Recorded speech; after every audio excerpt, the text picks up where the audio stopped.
What's up, everybody? It's AJ with eTrailer.com. Today we're going to be checking out the Kuat V2 Transfer. It holds one bike on our 2021 Chevrolet Trailblazer. So this is a platform style bike rack, and what that means is it holds it by the wheels instead of the frame. So you can see we have a carbon fiber bike on here. That's good for these kind because it's not going to make any frame contact, so you don't have to worry about it scratching it or messing anything up. It's just good for all kinds of bikes. You can get your mountain bike on here as well. It holds it by the tire, like I said, with this hook that puts pressure down on here on the front, and then we have a strap on the back tire that holds it in place. I can shake it back and forth and show you. The bike's moving just a little bit, but it's not going anywhere. It's nice and tight on there. Now, one of the features right away I want to show you is that it tilts away with the bike on there. And that's kind of, not all bike racks can do that, so you're going to push down this pedal, which I really like. The pedal, it's better than trying to reach through and pull some kind of knob or something back there. It's easy, just do this. Make sure you hold this here where the hook is. You can tilt it away. Now we can pop open the back.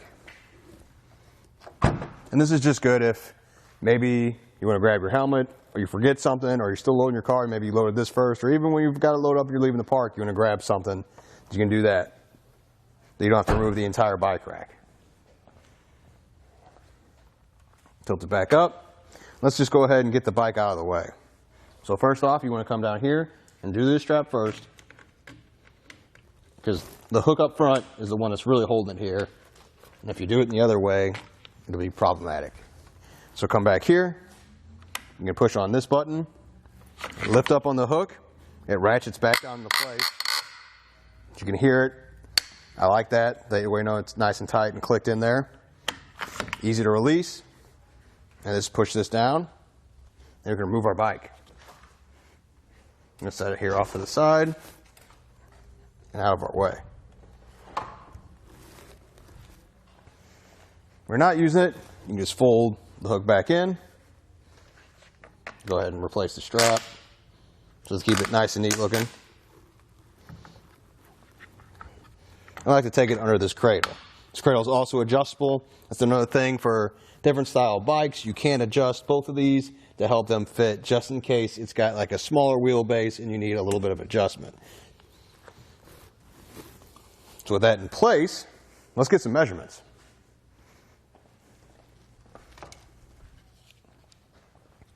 So it's a one bike rack. It's not going to add a whole lot, but it still will add something extra to the back of your vehicle. So let's measure from the bumper here all the way to the outmost point, which looks like it's right here. We're going to be 23.5 inches from the bumper of your vehicle out to here. Now let's see how close it is. Looks like from the bumper to right here, about 5.5 inches. So that's plenty of clearance there. You're not going to have to worry about anything making contact on the back of your Trailblazer.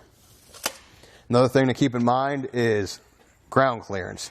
Looks like your hitch is a little low, but there is some up. The bike rack does come up, so it gives you a little bit more room that way.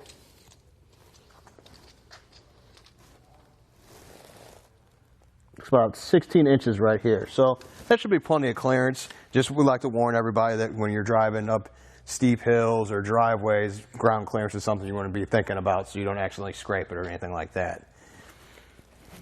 Another thing I like to say is just remember it's back here. It does add on to the back of your vehicle, so if this is the first bike rack you're getting, just remember it's back there. I don't want anybody backing into anything or in tight spots. Another feature it does do for that is you can hit that same pedal and tilt it up. So it's going to take up far less space than it did before. So let's remeasure it. Looks like the bumper, looks like the pedal sticks out the most. That's going to be 12.5 inches. So it does save on that space and these arms coming down. Now if we want to go down and look at the hitch, you see we have it in an 1.25 inch hitch. It does have an adapter, so it will fit a 2-inch by 2-inch hitch, but we took the converter off to make sure it fit on your Trailblazer hitch here. It's got a pin that goes in here, and then back here is the anti-rattle. So you have a tool specially made for this that has the hole for this so that nobody can just come up here with an Allen wrench and get it off. You have to have that special tool to do that, but it takes all that shake and play out. You can see this bike rack's not rattling or moving at all. I'm shaking the whole car this way, so that's really good to know that your bike's on like a steady platform. Now, it does have a cable lock, and something I would recommend getting is the e-trailer hitch aligner. They do have one for 2-inch and 1.25 inch. You would put it on here like a collar. It would sit right here. So when you go to put this in every time, it's going to hit that collar and line up that hole first try, because it can be frustrating sometimes to get it in there. Move it forward and see that you missed it, pull it back, do it again, do it again, do it again. But with that, it's one time, you can pop that pin in there, tighten up, and you can be back on the road. Well, that about does it. Thanks for hanging out, and I hope this helped.